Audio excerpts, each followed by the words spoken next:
Assalamualaikum warahmatullahi Yeah. wabarakatuh. We are from Group 8 and under the material of Identities in Flux between Arabs and Jews in Israel. There will be three of us delivering the material.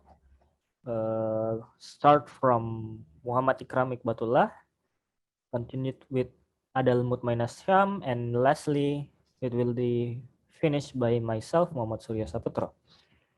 And for the beginning of the presentation, we have a quote from Virginia Woolf state that there is no gate, no lock, no bolt that you can set upon the freedom of my mind. So, without further ado, I give the first material to Ikram Iqbatullah. Please bring your material. Okay, thank you, Suryo, for the time. I will explain about preliminary consideration. So philosophy, as I understand, it is essentially a critical endeavor, an effort to detect a clear of conceptual difficulties that are often responsible for what seem to be insurmountable obstacles for the solution of practical. At the level of the theoretical research, the conflict between different theories may engender debates of the kind I call, in a technical sense, controversies, which are, in my view, the actual engine of intellectual progress, for they create the critical condition for conceptual innovation. However, when conflict of existential importance, it may have, on the contrary, a paralyzing effect, rigidifying and polarizing the opposing position. The rabbi preventing conceptual creativity and the terror for the solution of the conflict. The next is about interdisciplinary, about difficulties and hopes. So, although I have chosen in this chapter to approach this task at a somewhat abstract level, it is via conceptual analysis, it should be all in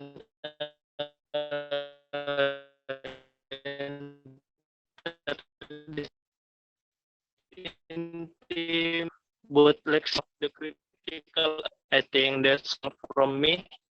I give to moderator. Thank you.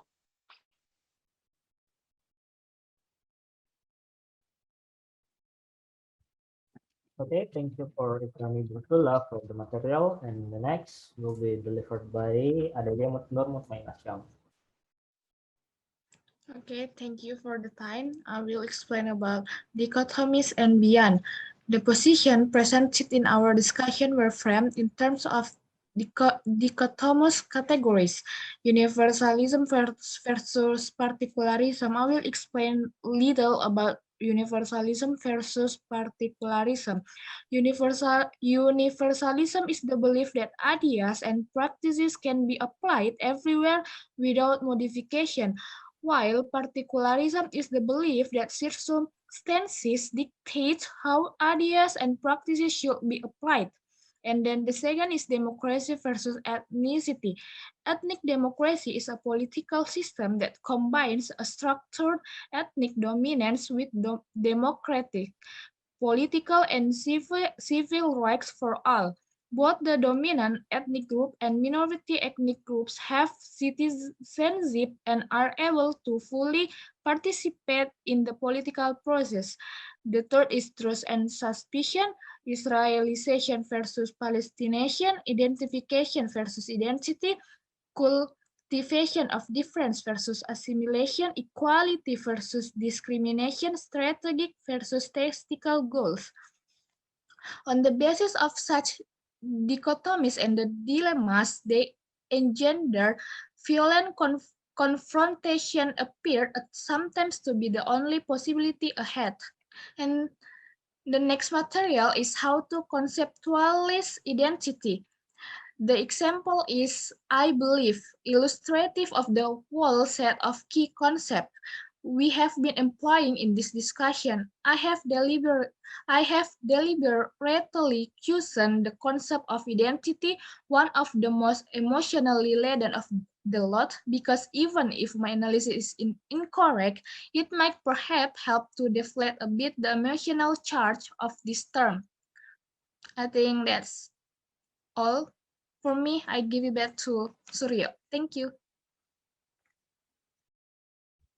Okay, thank you for Delia for delivering her material, and the two last material will be brought to you by myself, Muhammad Surya Saputra, and it will be talking about horizons and prospects.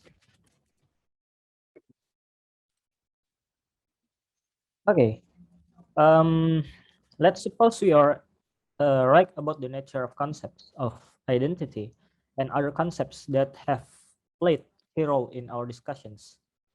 What new horizons for the relations between Arabs and Jews in Israel does this afford? There's actually three important points, which is the first one, it contributes to the realization by each of the groups that their respective collective identities, such as cultural, ethnic, national, are much more multifarious, fluid, looser, and even conflict-ridden than their pompous declarations would wish the other side to believe. Because somehow, due to the prevalence of the classical conceptual model,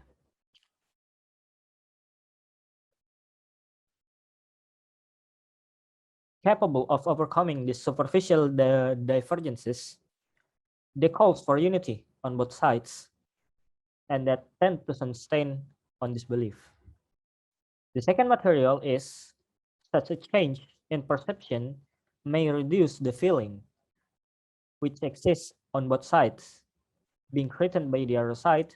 Only a cohesive and unitary identity can function as an agent capable of acting conspiratorially to undermine the position of the enemy. And the third point is with a reduction of the level of mutual threat, the force of slippery slope arguments, the domino effect, and so on is reduced as well. Consequently, it becomes harder for the Jews to the majority to oppose the granting of some form of autonomy to the Arab population on the grounds that it will be a step towards a binational state. And moving to the next material, which is regarding about the prospects. Now, some of us may agree with all I said that on the abstract conceptual level earlier, and yet doubt whether it has anything to do with the grim realities and problematic situation in which we are entrapped, or with a realistic assessment of possible ways to escape from the trap. We could be even blamed with proposing utopian ideas precisely as a device designed to avoid confrontation with the actual problem. We might retort that, however, utopian they seem to be at first ideas have sometimes the power to stir social change and thereby to shape the reality. Now, the first major obstacle is the resilience of the traditional forms of categorization. We have urged the dictomization, but the usual dichotomies are alive as well, which much of that we believe is predicted on the basis of a more flexible notions of concepts, but people persist in seeking distinct defining traits in terms of which innate inclusion and exclusion rules can be formulated and absolute contradictions pointed out. So that's all from our group. Thank you for your understanding. Thank you for listening. And if you have any questions, you can leave a comment below. Thank you.